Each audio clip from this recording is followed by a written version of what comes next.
Hello friends, welcome to mind blowing study. तो आज हम target objective question answer series में पार्ट 11 करने वाले हैं। आज हम चैप्टर नंबर 3 पर पहुंच चुके हैं, क्योंकि दो चैप्टर आपके 10 पार्ट में दो चैप्टर हो गए हैं।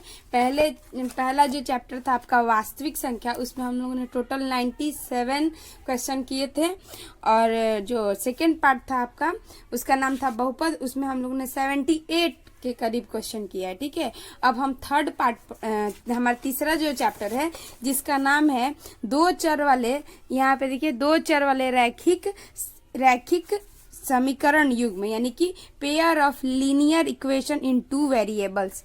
तो इसके बारे में पढ़ना है। ठीक है, तो ये सारे बहुत इम्पोर्टेंट चैप्टर है, क्योंकि आपको एग्जाम में इससे बहुत सारे क्वेश्चन क्या होंगे देखने को मिल जाएंगे। ठीक है, तो हम इधर उधर की बात नहीं करते हैं, अपने चैप्टर को शुरू करते हैं। तो पहला क्वेश्चन दिया हुआ है कि समीकरण निकाय, ठीक है, जो समीकरण दिया हुआ है 6x - 2y + 9 = 0 और 3x - y + 12 = 0 का आलेख दो सरल रेखाएं हैं जो, तो इसका क्या बोल रहा है कि आलेख पूछ रहा है। तो एक चीज आपको सबसे पहले, ये चैप्टर शुरू करने से पहले एक चीज का ज्ञान होना चाहिए, क्या कि यहाँ पे देखिए, यहाँ पे होता है, एक होता है A1 बटे में A2 बराबर मतलब कि दो समीकरण इसमें दिए होंगे। ठीक है, तो दो समीकरण है तो जाहिर सी बात है कि इसमें 2A होगा, 2B होगा, 2C होगा।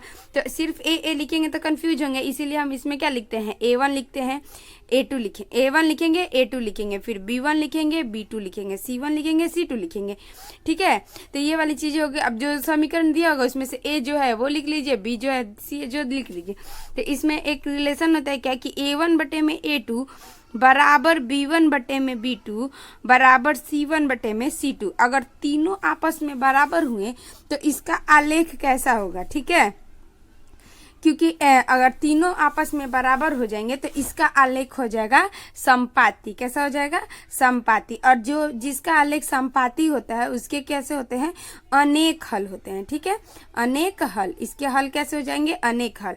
और रिलेशन क्या होता है, तो A1 बटे में A2 बराबर B1 बटे में B2 बराबर नहीं C1 बटे में C2। इसमें क्या था, तीनों बराबर थे, इसमें क्या है, दो बराबर है, और जो C वाला है वो बराबर नहीं है।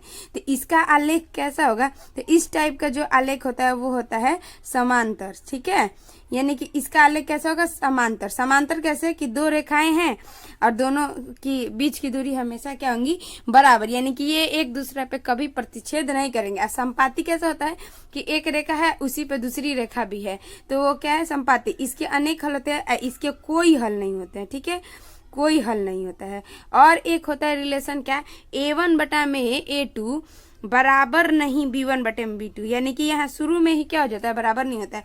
तो इसका आलेख कैसा हो जाता है, प्रतिच्छेदी। इसका आलेख कैसा होगा, प्रतिच्छेदी। यानी कि अब आलेख इसका प्रतिच्छेदी हो गया तो इसके हल कितने होंगे, तो इसका हल होता है एक। यहाँ कहीं कहीं इसको दे देता है अद्वितीय हल। ठीक है, तो अद्वितीय मतलब कि एक ही हल है। ठीक है, ये चीज आपको ध्यान में आ गई। और इसका आलेख अगर खींचेंगे तो क्या होगा, एक रेखा ऐसे होगी, एक रेखा ऐसे होगी, तो दोनों पे ये एक जगह कहीं प्रतिच्छेद कर देगा, तो ये हो जाएगा। ठीक है, तो अब यहाँ पे आपको समझ में आ गया कि ये सब के बीच का रिलेशन क्या है। अब आते हैं क्वेश्चन पे, क्योंकि यहीं से आपका क्वेश्चन शुरू होता है। ठीक है, देखिए पहला जो क्वेश्चन दिया हुआ है, कि जो समीकरण दिया हुआ है, समीकरण हम लिख लेते हैं पहले। क्या दिया हुआ है, 6x - 2y + 9 = 0, पहला समीकरण हो गया। दूसरा दिया हुआ है 3x - y और दिया हुआ है प्लस का 12, ये दिया हुआ है, और बराबर क्या दिया हुआ है, 0। ठीक है, तो यहाँ पे A1 A2 पहले क्वेश्चन में हम समझा दे रहे हैं, बाकी नेक्स्ट के क्वेश्चन में आप क्या करेंगे, A1 ऐसे लिखेंगे नहीं बार बार। यहाँ पे देखिए A की जगह पे क्या लिखेंगे, 6। अब B1 क्या होगा, तो B के जगह पे क्या है, -2, तो -2 लिखेंगे।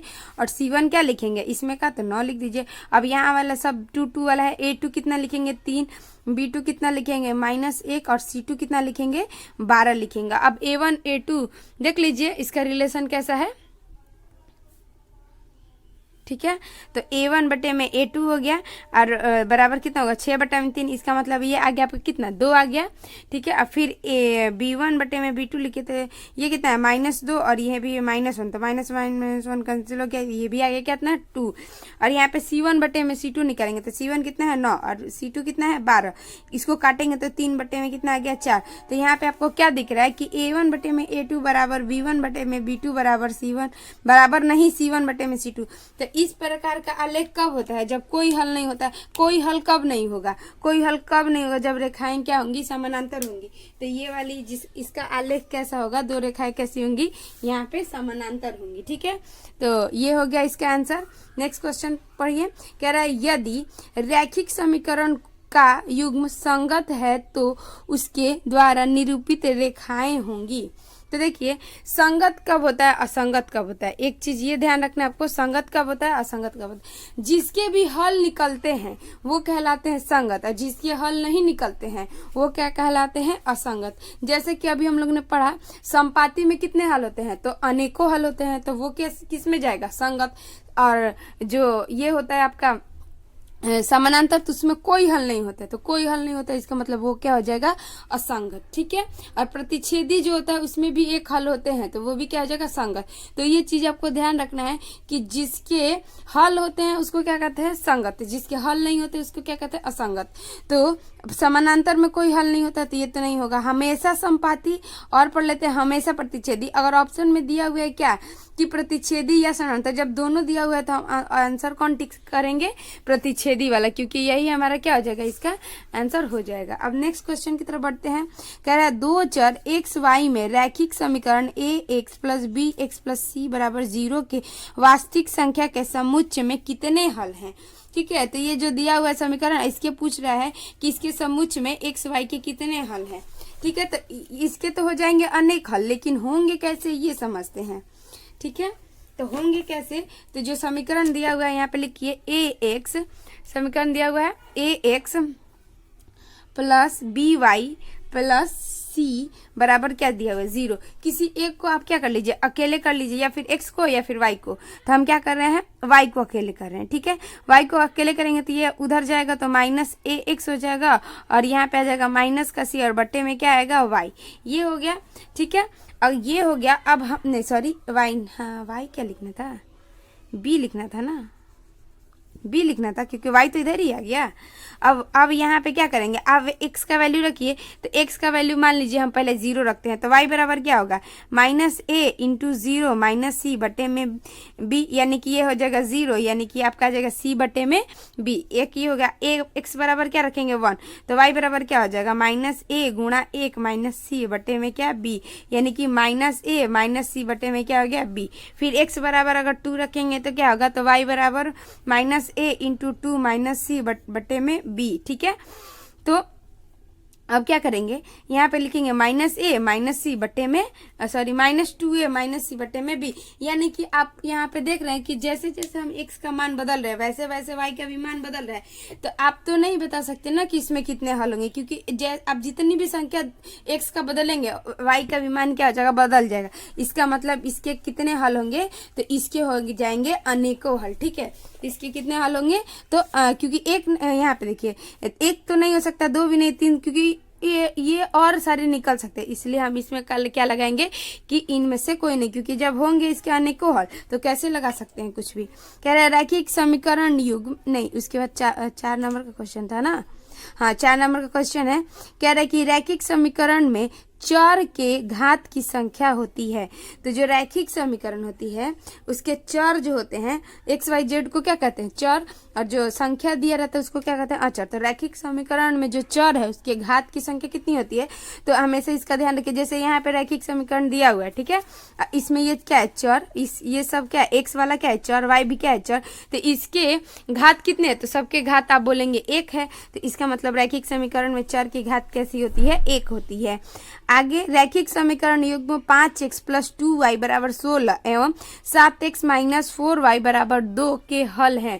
तो आप इसको दो तरीके से बना सकते हैं। अगर आपको सॉल्व करने आता है तो आप सॉल्व करके निकाल सकते हैं, अगर सॉल्व करने नहीं आता है तो आप मान भी पुट करके क्या कर सकते हैं, निकाल सकते हैं। ये दे दिया क्वेश्चन 5x + 2y बराबर 16, 7x - 4y बराबर कितना, तो आपका दिया हुआ है 2। ठीक है, तो हम यहाँ पे क्या करेंगे, ऑप्शन जो दिया हुआ है ना, एक बार ऑप्शन से कर लेते हैं, उसके बाद अगर आपको बनाना है तो बना भी सकते हैं। तो एक क्वेश्चन इसको हम ऑप्शन से कर लेते हैं, और इसी टाइप का अगर नेक्स्ट क्वेश्चन आता है तो उसको हम क्या करेंगे, सॉल्व करके बनाएंगे।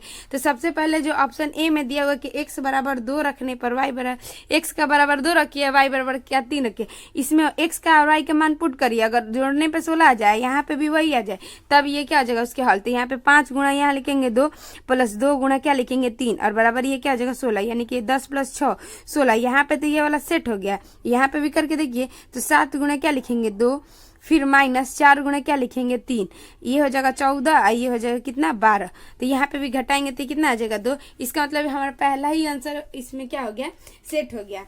जब पहला जब दोनों समीकरण को अगर सेटिस्फाई कर दे तभी वो आंसर हो सकता है। इसका मतलब हम ए इसमें क्या कर देंगे, आंसर टिक कर देंगे। ऑप्शन वाले में यही प्रॉब्लम होता है कि आप यहाँ पे पहला क्वेश्चन किए, आराम से निकल गया तो आपको ठीक लगेगा। अगर मान लीजिए कि पहला ऑप्शन नहीं होता, डी ऑप्शन होता, तो आप ए को चेक करते, बी को चेक करते, सी को चेक करते, उसके बाद ना डी पे आते, तो आपका काफी टाइम लॉस हो जाता। अगर आपको सॉल्व करने आता है यही तरीका वाला, तो आप क्या करेंगे, आराम से सॉल्व कर लेंगे, आपको कोई प्रॉब्लम नहीं है कि ऑप्शन में क्या दिया हुआ है क्या नहीं दिया हुआ है। अब लास्ट में जाएंगे तो आराम से आंसर निकल जाएगा, आप देख लीजिए आंसर कौन सा है। तो दूसरा जो उसके अगला नेक्स्ट क्वेश्चन दिया हुआ है कि 3x - 5y बराबर 0 तथा 9x + 15y बराबर 0, तो x और y का मान ज्ञात करना है। तो ये इसमें भी 2 समीकरण दिया हुआ, इसको हम क्या करेंगे, सॉल्व करके बनाएंगे, जैसे हम लोग बनाते हैं। जैसे कि यहाँ पे देखिए 3x - 5y बराबर क्या दिया हुआ है 0, फिर अगला है 9x + 15y बराबर क्या दिया हुआ है 0। ठीक है, तो यहाँ पे हम समीकरण इसको 1 मानते हैं और इसको समीकरण क्या मानते हैं 2 मानते हैं। तो समीकरण 1 और 2 मानने से आपको विलोपन विधि मालूम है, तब क्या करेंगे, इसको भी 9 करेंगे तभी तो ये कैंसिल होगा। तो यहाँ पे क्या कर देंगे, तो समीकरण 1 में आप क्या कर दीजिए 3 से गुणा, तो समीकरण 1 गुणा 3, और यहाँ पे लिख दीजिए माइनस समीकरण 2 से, क्योंकि आपको एक कटाना है ना कैसे भी करके। तो यहाँ पे लिखेंगे 3 में 3 से गुणा कर दें, तो यहीं पे लिख देते हैं 9x, यहाँ पे हो जाएगा 15y, और बराबर ये तो 0, यहाँ पे तो कुछ नहीं कर रहे, तो 9x + का 15y, और बराबर क्या क्या लिखेंगे 0। अब यहाँ पे आप क्या बोले हैं, माइनस करना है ना, तो यहाँ पे साइन बदलना पड़ेगा, तो बदल देते हैं साइन। यहाँ पे ये वाला क्या हो जाएगा कैंसिल, लेकिन यहाँ पे हो जाएगा -30y, और यहाँ पे हो जाएगा 0। तो इसलिए आप y बराबर क्या कहेंगे 0 कहेंगे, क्योंकि 0 के बटे में 30 जाएगा तो वो 0 ही होगा। अब y का वैल्यू क्या करेंगे, समीकरण 1 में रखिए, तो y का मान हम समीकरण 1 में रख देते हैं, y का मान 1 में रखने पर, तो 1 क्या है आपका, तो यहाँ पे दिया हुआ 3x - 5y बराबर क्या 0। तो यहाँ पे 3x तो हो गया, -5 गुणा क्या 0 बराबर ये क्या हो गया 0। तो 5x बराबर क्या हो जाएगा, यहाँ पे प्लस में है तो 0 कर देगा तो उधर भी जाएगा, तो ये क्या हो जाएगा 0 ही होगा। तो इसलिए x बराबर क्या हो 0 बटे में 3, मतलब ये भी क्या आ जाएगा 0 आएगा। तो x का मान भी 0, y का भी मान 0 रखेंगे तो आंसर आ जाएगा। ठीक है, तो x का वैल्यू कितना है 0, y का वैल्यू कितना आया 0। तो इसमें ऑप्शन नंबर बी में दिया हुआ है x बराबर 0, y बराबर 0, यही आंसर हो गया। आगे, रैखिक समीकरण युग्म का घात होता है, तो कभी भी रैखिक समीकरण होता है तो उसके घात कितने होते हैं, तो 1 होते हैं। आपको ये चीज ध्यान रखना होगा, रैखिक समीकरण होता ही है जिसका घात 1 होता है।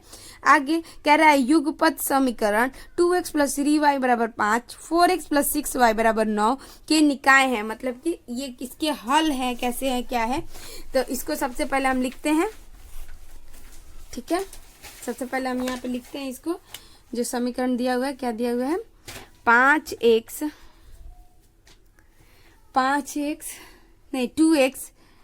+ 3y बराबर दिया हुआ है 5, अगला दिया हुआ 4x + का 6y बराबर कितना दिया हुआ है 9। ठीक है, तो यहाँ पे a1 a2 लिखे, तो a1 कितना हो जाएगा इसका 2 हो जाएगा, a2 कितना होगा तो उसका लिखिए 4, b1 कितना होगा 3, b2 कितना होगा 6, c1 कितना होगा c1 इधर लेके आएंगे तो ये -5 आ जाएगा, और c2 कितना हो जाएगा -9। अब a1 बटा में a2 कितना होता है 2 बटे में 4, यानी कि ये दिया हुआ 1 बटे में 2 आएगा। और b1 बटे में b2 निकालेंगे तो ये कितना हो जाएगा 3 बटा में 6, इसका मतलब 1 बटा में 2 यहाँ पे आ जाएगा। फिर c1 बटा में c2 निकालेंगे तो -5 -9, यानी माइनस होगा।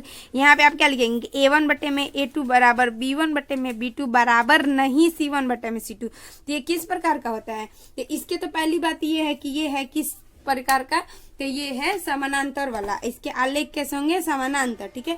और इसके कोई हल नहीं होंगे, यानी कि कोई हल नहीं है, तो ये हो सकते हैं क्या? असंगत। तो यहाँ पे देख लीजिए, अद्वितीय हल नहीं, इस प्रकार का जो होता है वो कैसा होता है? असंगत होता है। आगे, के किस मान के लिए समीकरण इतना और इतना संपाती है? तो संपाती में क्या होता है? संपाती में तीनों बराबर होते हैं। a1 बटा में a2 बराबर b1 बटा में b2 बराबर c1 बटा में c2 होता है। तो k का वैल्यू निकालना है ना, तो सबसे पहले यहाँ पे समीकरण लिख लीजिए, x प्लस 2y बराबर कितना? 7, ठीक है। अगला है 2x प्लस ky बराबर कितना है? 14। यहाँ पे a1 a2 लिख दीजिए, a1 a2, तो ये हो जाएगा 1, इसका हो जाएगा 2। अब b1 b2 लिखिए, तो b1 इसका हो जाएगा 2 और इसका हो जाएगा कितना? k। और c1 c2 लिखेंगे तो इसका हो जाएगा माइनस का 7, यहाँ पे हो जाएगा माइनस का 4, 14। अब क्वेश्चन में बोला है क्या? संपाती है। इसका मतलब कि a1 बटा में a2 बराबर b1 बटे में b2 बराबर c1 बटे में c2 होगा, ठीक है, क्योंकि क्वेश्चन में बोला है कैसा है? संपाती है। तो संपाती कब होता है? इसी तरीके से होता है, तो क्या होता है? संपाती होता है, ठीक है। आते हैं अब यहाँ पे क्या करेंगे? जो भी दिया हुआ है लिख देंगे। तो a1 कितना दिया हुआ है? 1, और a2 कितना दिया हुआ है? 2, b1 कितना हुआ है? 2, और यहाँ पे ये क्या? k।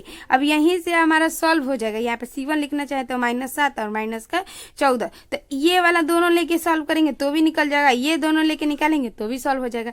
तो कोई सा भी 2 ले लीजिए। तो यहाँ पे k बराबर 1 बटा में k बराबर 2 बटा में k है ना, सॉरी 1 बटा में 2 बराबर 2 बटा में k। तो k से यहाँ पे क्रॉस मल्टीप्लिकेशन करेंगे तो k में 1 से गुणा करेंगे तो k होगा, और 2 में 2 से गुणा करेंगे तो क्या आ जाएगा? 4। तो यानी कि k का वैल्यू आपका यहाँ पे कितना आ गया? तो 4 आ गया। देखिए ऑप्शन सी में दिया हुआ है 4। आगे k के किस मान के लिए 3x माइनस वाई बराबर -8 बराबर 6x माइनस के वाई बराबर -16 संपाती रेखाओं को प्रदर्शित करता है? तो फिर से वही बात बोल रहा है, क्या? संपाती रेखाओं को प्रदर्शित कर रहा है। तो संपाती रेखाओं को प्रदर्शित करने का मतलब है कि फिर से ये तीनों क्या हो जाएंगे? बराबर हो जाएंगे। तो क्वेश्चन लिखते हैं, 3x माइनस वाई बराबर 8, अगला है 6x माइनस के वाई बराबर कितना? माइनस का 16, ठीक है।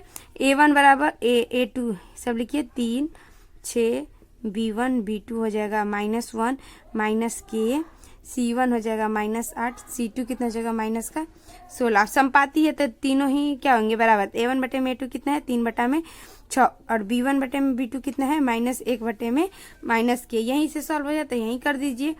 तो यहाँ पे लिख दीजिए संपाती है तो बराबर होगा। यहाँ पे a1 बटा में a2 बराबर b1 बटा में b2 बराबर c1 बटा में c2, क्योंकि ये क्यों हो रहा है कि संपाती है।